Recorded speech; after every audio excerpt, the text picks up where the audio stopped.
You are knowing what you are wanting? Yes, no, yes, no. It moves about a bit. You are enjoying the evolution of your desire.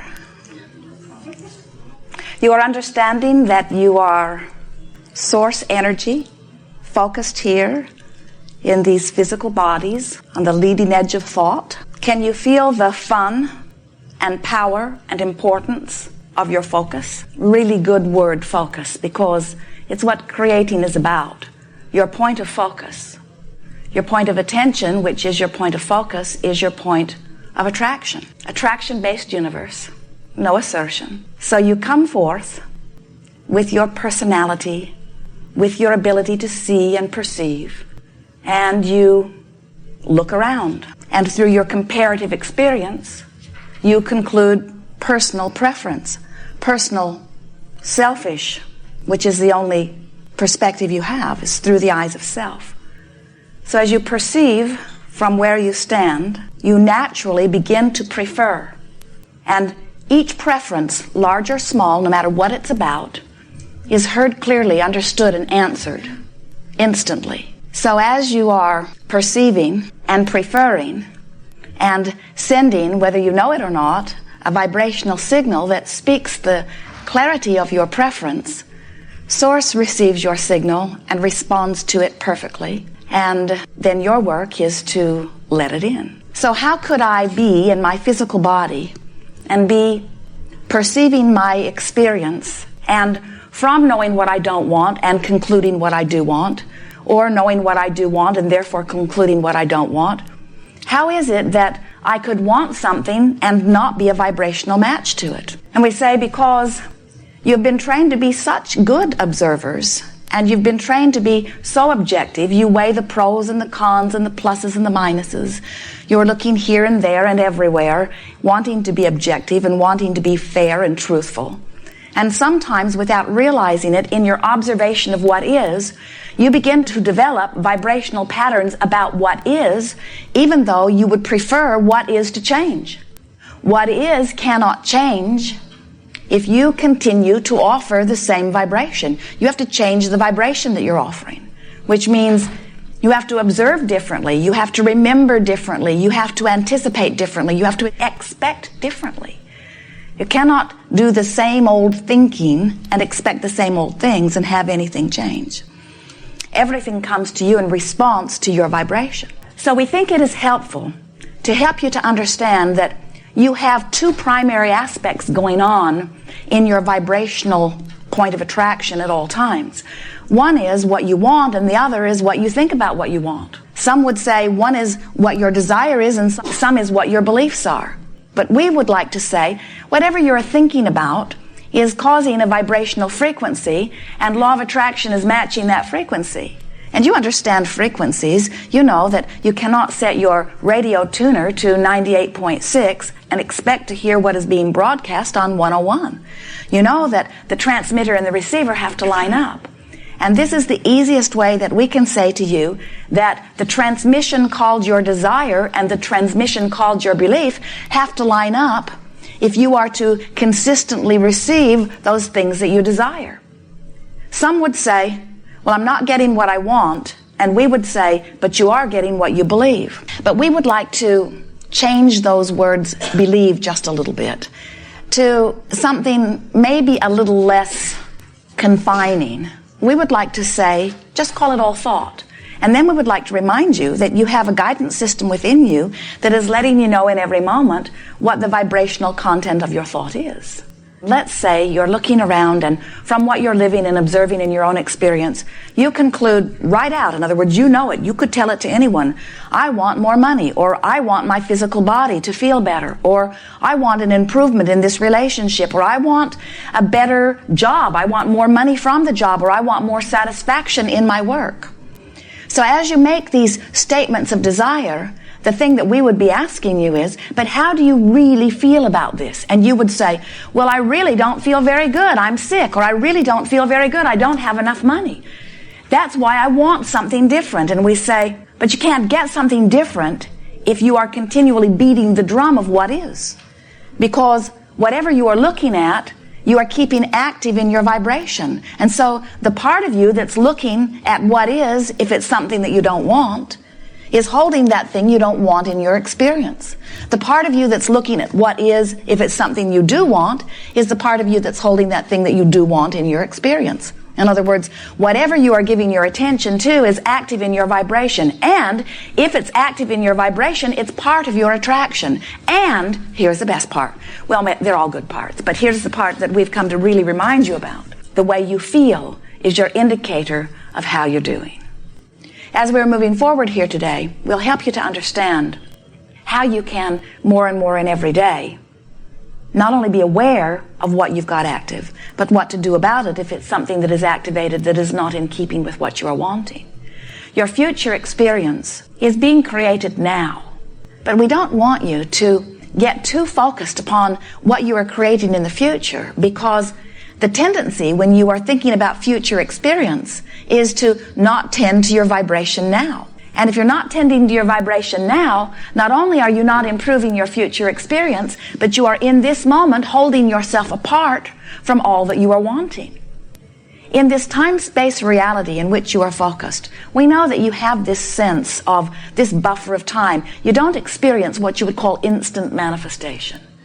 And that's a good thing, because it gives you an opportunity to align your thoughts in the way that you really mean to. But as you are accustomed to this time-space reality where things do not necessarily manifest instantly in your experience, it also puts you in a place, many of you, where because you know that this negative thought, which is activating a vibration, which is for right now disallowing the clarity and the well-being that you're wanting, if a tooth would fall out in that moment or a brick would fall on your head, you might say, oh, I think I'll tend to my thoughts now a little more diligently.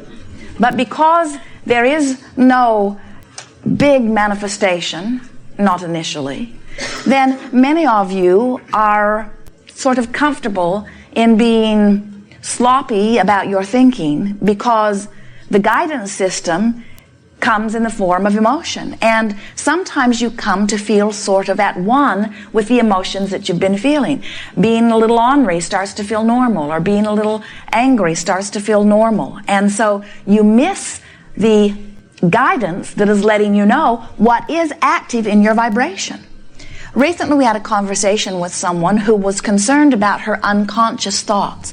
And we said, don't worry about them. And she said, but I worry that I have unconscious thoughts that are keeping me from what I want. And we say, that could not be. And the reason that she thinks that it is, or that it could be, is because she knows that there are many things that she wants that are not manifesting. And so she is assuming that she has unconscious thoughts, subconscious thoughts that are sabotaging her desire. But then we went on to explain to her that if there is something in your vibration that is preventing you from receiving or allowing something that you've asked for, negative emotion is always present to let you know it. In other words, there is always the indicator of that. And if you're not feeling any negative emotion, then it's not active. So hear what we're saying. If it's so unconscious that you're not feeling around it, then it's not a big player in your vibration. We said to her, that's not what's keeping you from what you want. It's beating the drum of what is that's keeping you from what you want. People do it quite often. They'll say, I want more money, but I don't have enough. And then they go on to explain how long they have not had enough, and how uncomfortable it has been not to have enough, and how many other people like them also don't have enough, and how their mother also did not have enough, and how they are tired of not having enough, and how their family has never had enough, and how painful it is not to have enough.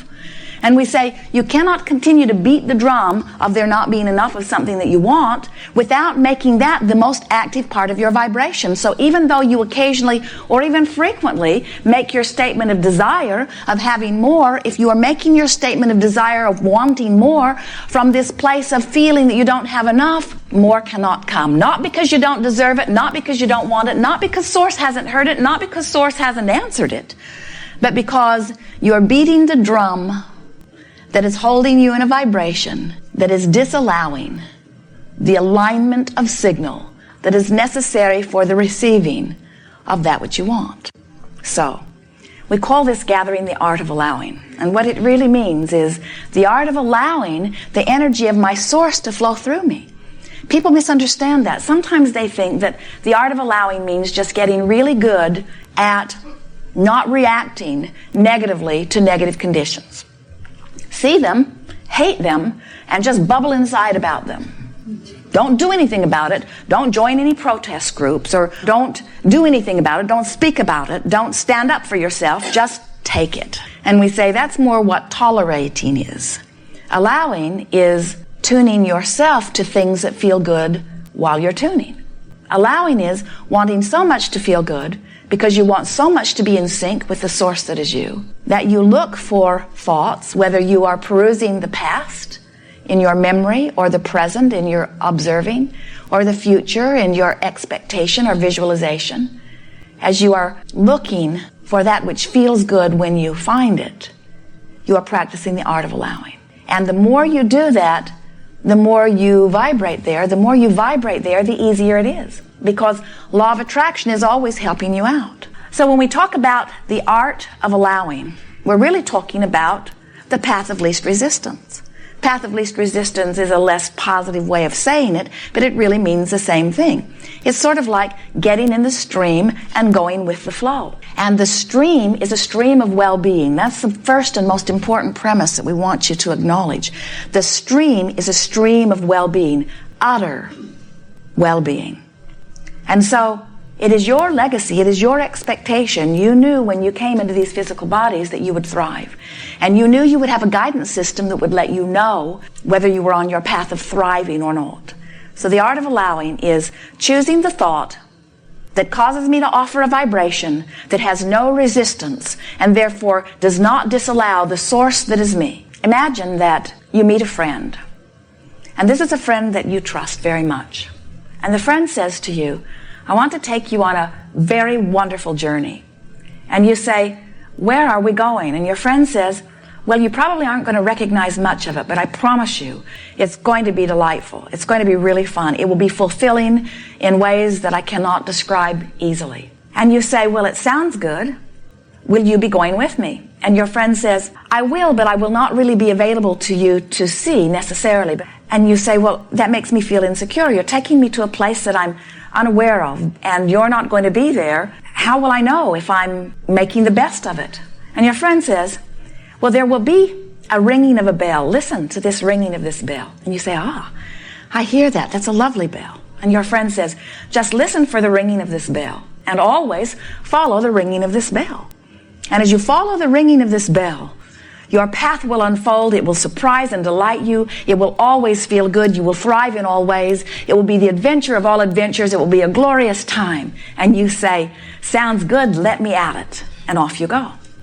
And you can hear the ringing of the bell. Oh, this glorious bell. It makes your heart sing just to hear it.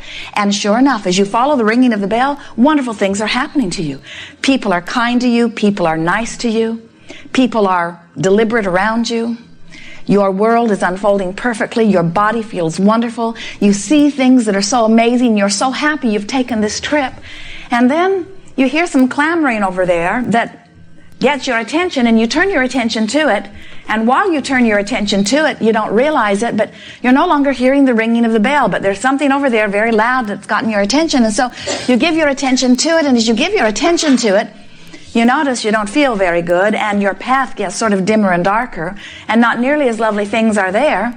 And then in time, you meet up with your friend again, and you say, I went and I didn't have a very good time. Why would I go forth into an environment that is so unpleasant? And your friend said, well, did you follow the ringing of the bell? And you say, well, for a while I did. And your friend said, well, how did things go when you were following the ringing of the bell? Well, things went pretty good then. Well, what happened? Well, I don't know. Something just sort of drowned it out. And then I couldn't hear it, and then I stopped listening for it. Is this ringing any bells with you? The emotions that you feel, that joy, that elation, that passion, that enthusiasm, that's that ringing bell. And as you are following the ringing of that bell, you are always in vibrational alignment with that which is your source.